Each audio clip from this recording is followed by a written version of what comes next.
Beneath the starlit sky, our love's secret line, like leaves we soar so high.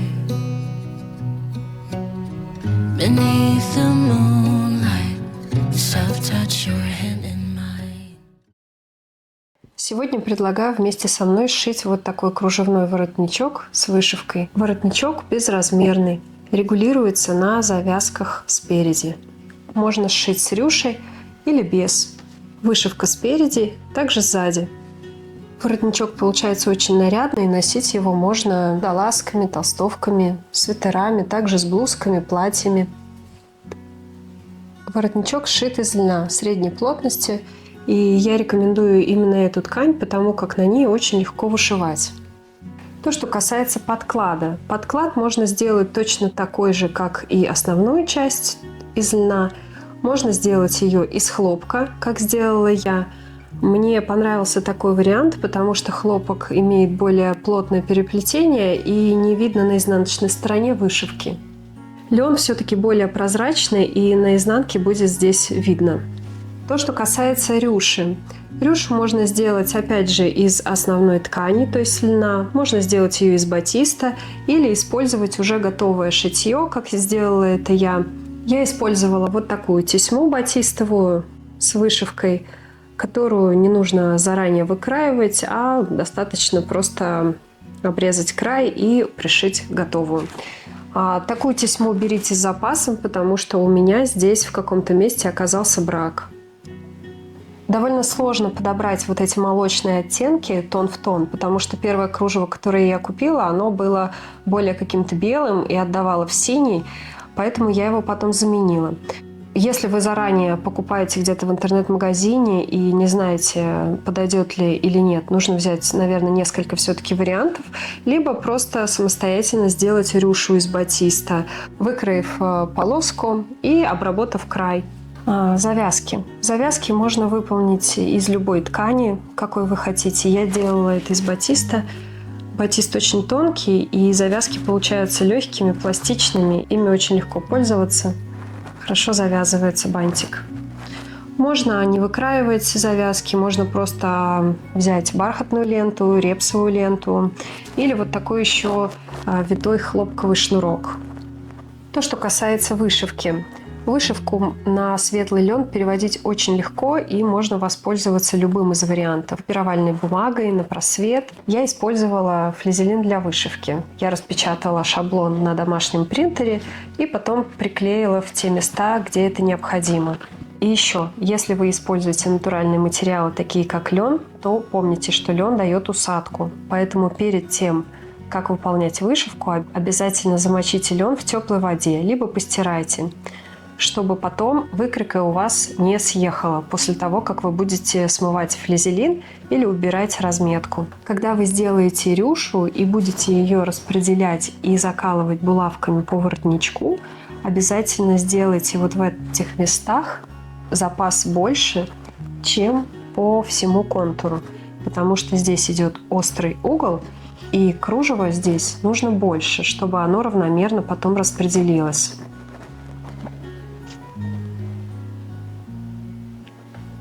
Нитки для шитья воротничка на машинке я использовала белые. Те же самые нитки я использовала для того, чтобы закрыть отверстие для выворачивания. Иглу я использовала всего одну. Это игла нашего производства Вингерт номер 7. Дальше я использовала ножницы, линейку, сантиметровую ленту. Еще вам понадобятся булавки. Довольно много, когда вы будете прикалывать рюшу. Удобные ножницы для раскроя. Еще я рекомендую использовать термостержень. Он очень удобен при вышивке и разметке для шитья. На этом все. Приятного творчества! Я распечатала на домашнем принтере детали от воротничка и сейчас вырезаю их. Воротничок состоит из 2 деталей.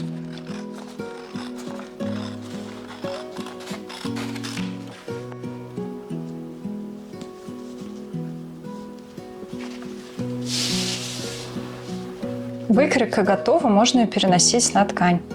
Не обязательно сгибать ткань пополам, можно просто найти середину И сначала отметить левую сторону, потом точно так же правую. Главное ткань прогладить и положить ровно. Ткань у нас с запасом, так как мы будем делать вышивку и использовать пяльцы. Я обвожу деталь термостержнем, который потом удалю с помощью утюга. Левую сторону и также правую. Все, готово. Убираю наш шаблон. Теперь у меня есть левая и правая стороны нашего воротничка, и можно делать вышивку. Сегодня я решила упростить себе работу и распечатала сразу готовые шаблоны для вышивки на флизелине. Поэтому я их буду вырезать и прикладывать в нужные места. Я напомню, что изображение можно перевести любым удобным для вас способом, так как эта ткань довольно тонкая, она просвечивает. Можно сделать на просвет через окно, через световой планшет, либо через копировальную бумагу.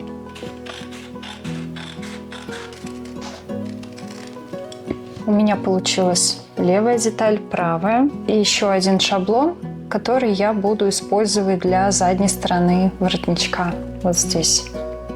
Я просто прикладываю флизелин, соединяя края флизелина и выкройки. И точно так же с другой стороны.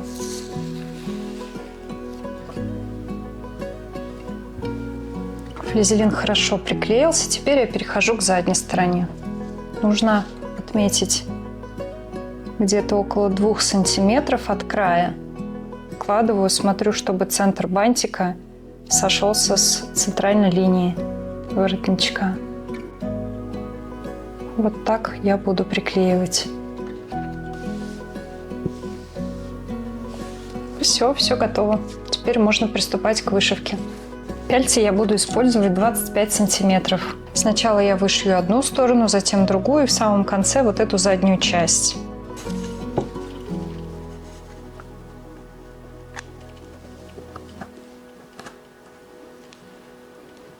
Делаю среднюю натяжку, не сильно тугую, чтобы не испортить лен.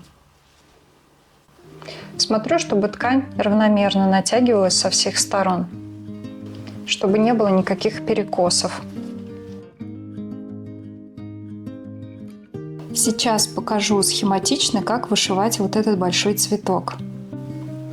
Я возьму сейчас несколько оттенков и хочу показать, как вышивается гладью лепесток. Например, какой-нибудь такой сложной формы.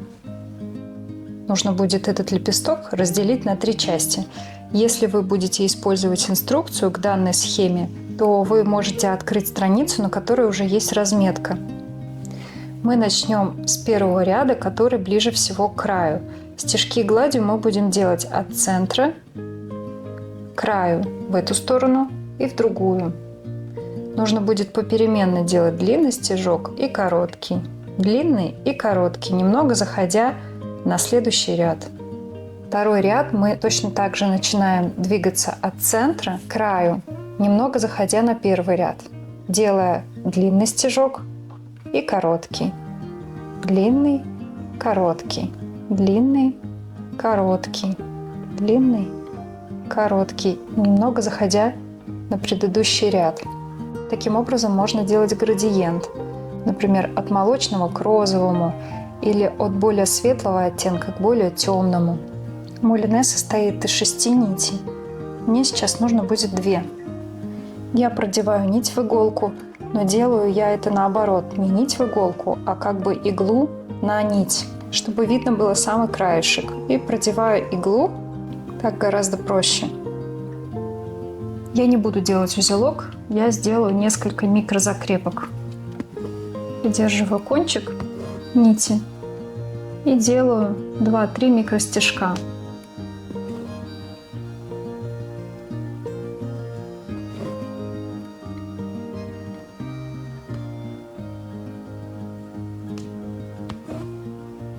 Это лишнее я обрезаю сразу.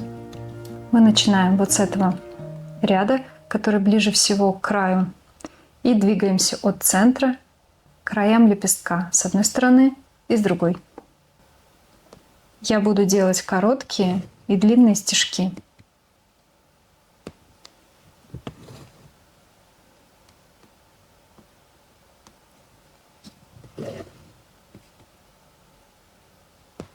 Немного заходя на второй ряд.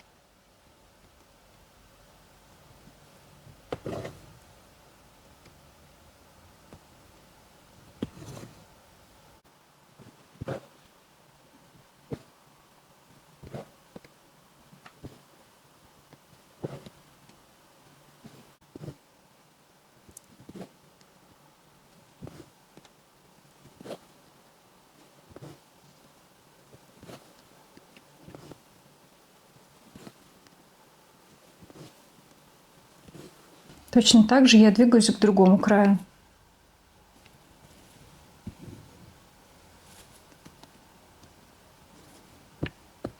Делаю длинные и короткие стежки, немного заходя на второй ряд.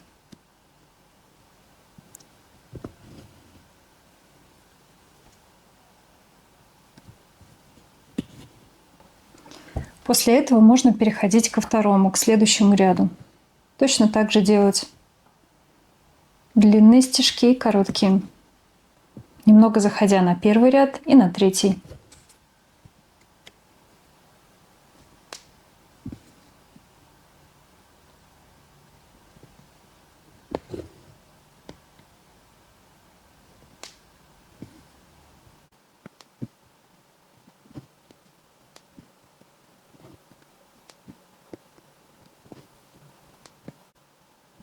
Для того, чтобы закрепить нить, вы можете это сделать с обратной стороны, пропустив нить под стежками. Либо также можно сделать несколько микрозакрепок и обрезать нить.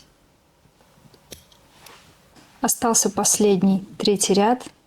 Я делаю его точно так же, как предыдущий.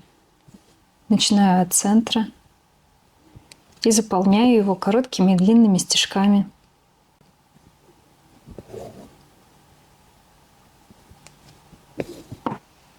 Если здесь будут какие-то промежутки, ничего страшного, потому что поверх третьего ряда мы положим еще несколько стежков простых, прямых, другого оттенка розового. Поэтому последний третий ряд не делайте слишком плотный.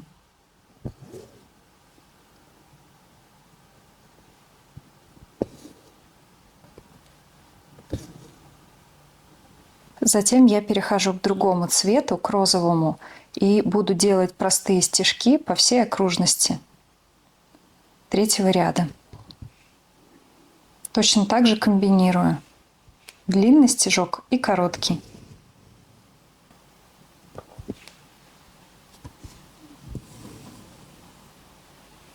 Делаю между стежками небольшое расстояние.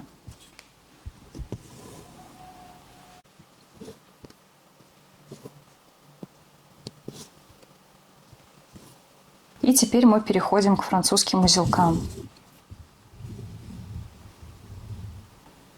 Делаем один оборот, прокалываем, держим и пропускаем иглу. Я до сих пор держу в натяжении, опускаю.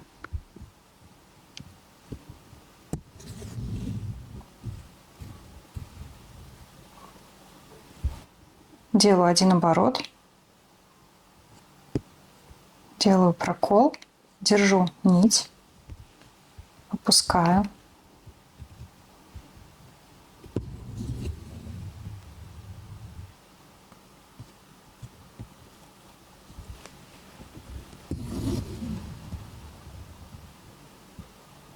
Я перехожу теперь к цветам поменьше. Они вышиваются тоже гладью, но немного проще. Если здесь у нас было 3 ряда, то здесь всего 1. И стежки мы будем укладывать точно так же от центра к краю, делая короткие длинные стежки.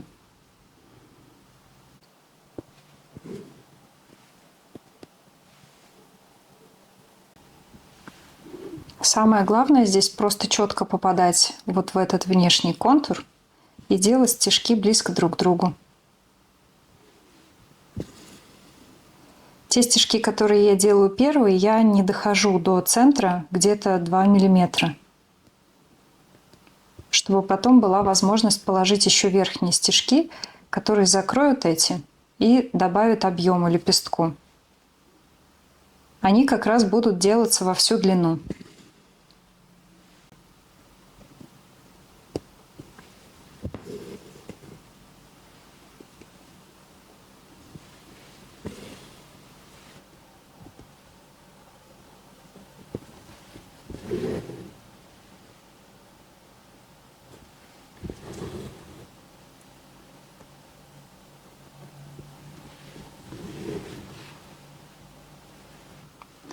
Теперь я положу несколько стежков поверх, для того, чтобы лепесток был более объемный.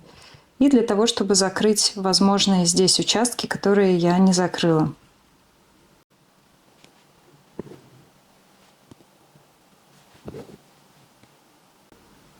Верхние стежки я делаю в полную длину. Теперь я перехожу к следующему и буду заполнять точно так же другие лепестки. После того, как я вышила лепестки, я перехожу к сердцевине. Сердцевина вышивается у них у всех одинаково. Я делаю французские узелки. Сейчас я сделала здесь. Мне нужно перейти сюда. Я не буду обрезать нить. Я просто сделаю здесь закрепку.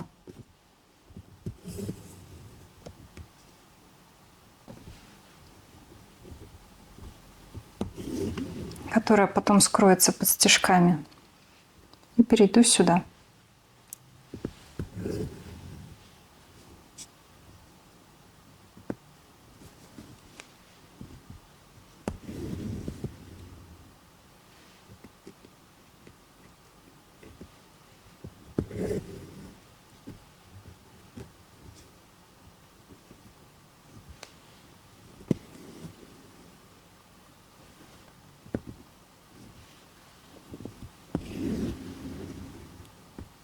Теперь я закреплю нить, под стежками с обратной стороны обрежу и начну здесь. Потом то же самое сделаю здесь.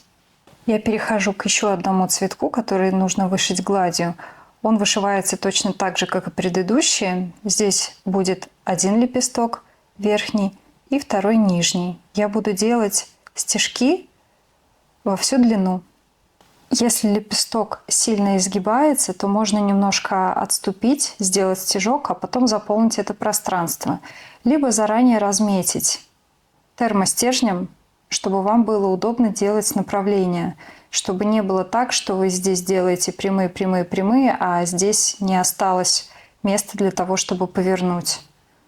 Поэтому обращайте внимание на разметку, либо делайте немножко отступ, делайте стежок, как указано на схеме, и заполняйте это пространство.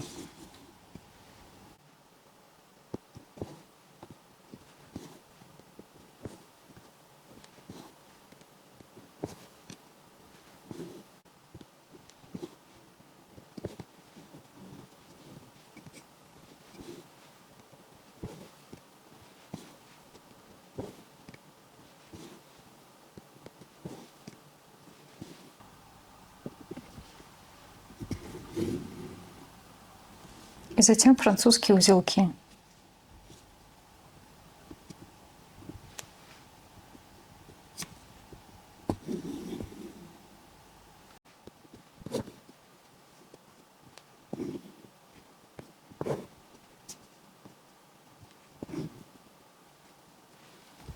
Остался последний цветочек. Вышивается он очень просто. Швом петля с прикрепом.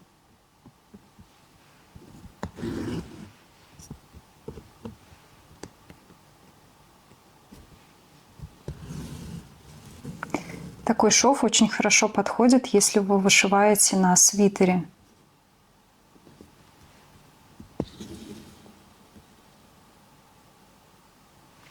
И в середине я делаю простой стежок для заполнения.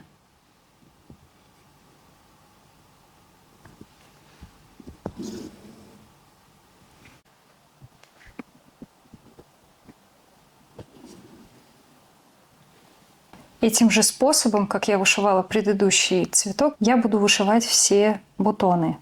Здесь, здесь, здесь и здесь. Делаю петлю, закрепляю ее и внутри простой стежок.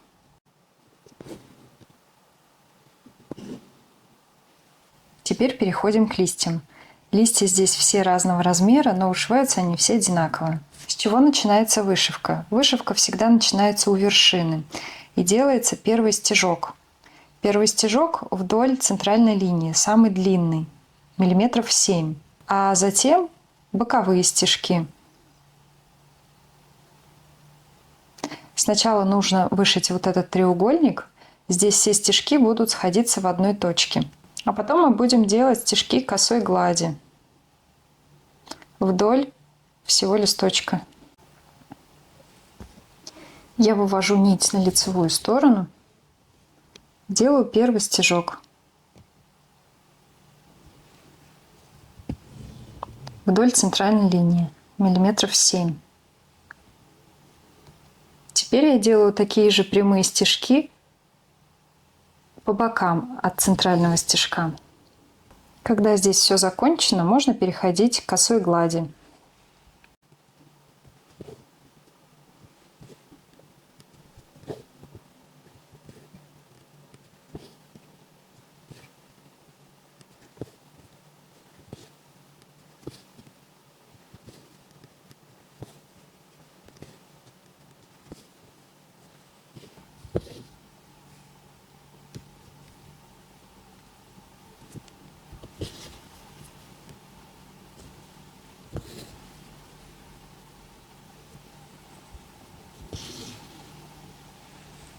То же самое я делаю с маленькими листьями. Точно так же вышиваю. Первый центральный стежок. От него несколько по бокам, которые будут сходиться в одной точке с центральным стежком. В данном случае здесь такой маленький листочек, что здесь всего достаточно 2 стежка. А затем стежки косой глади.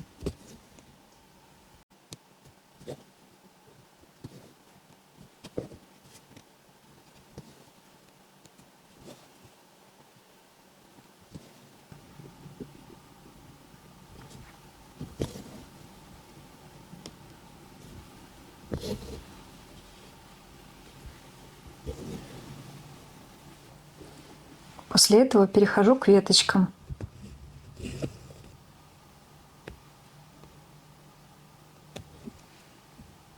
Здесь я буду комбинировать 2 шва. Сначала буду делать петлю с прикрепом.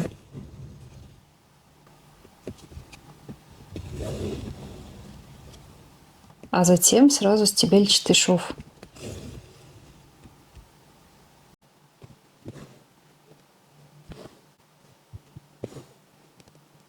Теперь снова петлю.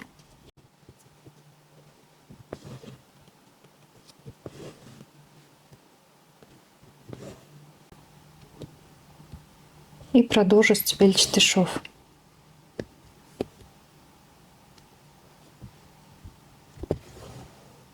На схеме таких веточек несколько. Вот 1, 2. И сейчас я вышиваю 3. 3 заканчивается вот здесь. Она такая удлиненная.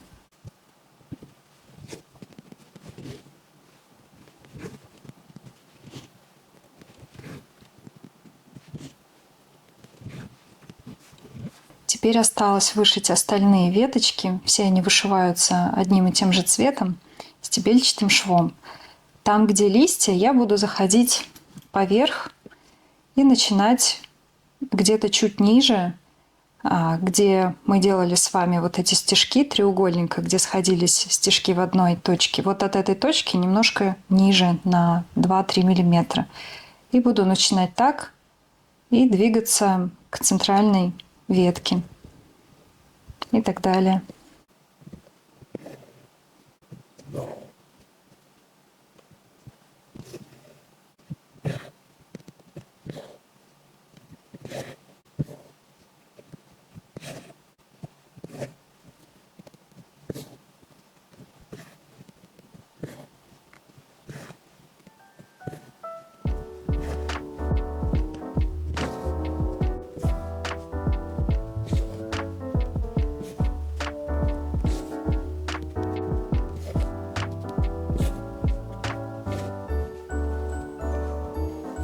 Вот такой результат получился.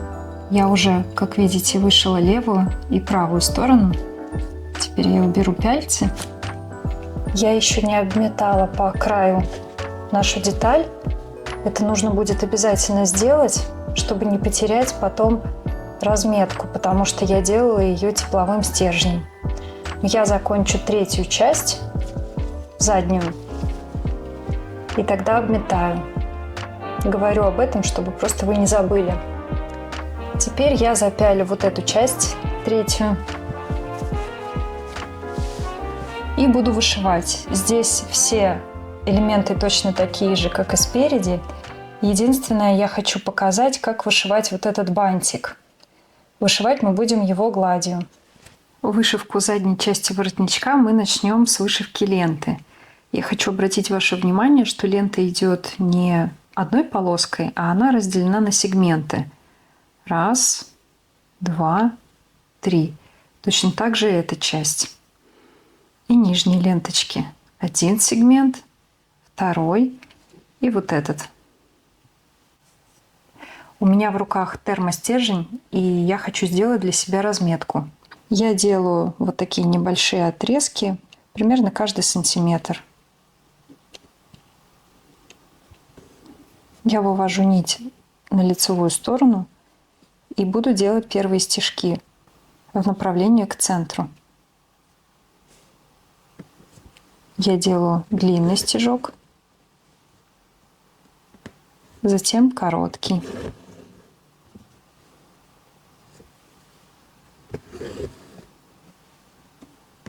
Затем снова длинный.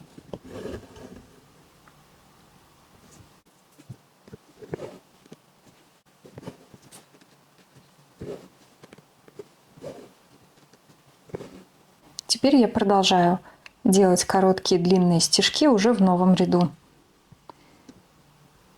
Я захожу немного на первый ряд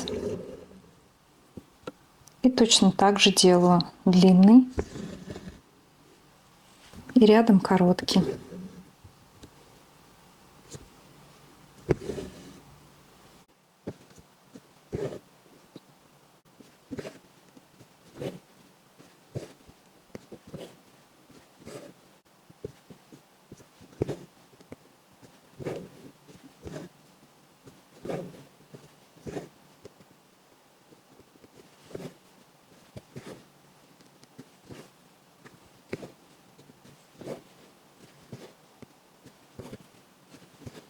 В конце лента сужается и остается совсем мало места для стежков. В конце их здесь пару штук.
Я закончила вышивку задней стороны воротничка, обметала коричневой ниткой край детали, и теперь можно смывать флизелин. Флизелин я буду смывать не просто под струей воды, я замочу в прохладной воде и добавлю немножко кондиционера для белья. После того, как сойдет весь флизелин, я буду сушить эту деталь. Сушить буду на махровом полотенце. Сушить не до конца, потому что это лен, и влажный лен легче потом прогладить. Вот в таком состоянии сейчас ткань находится после того, как я немножко ее подсушила. Гладить деталь воротничка я буду с обратной стороны с помощью пары. Точно так же на махровом полотенце, чтобы вышивка осталась объемной. Вот такой результат получился.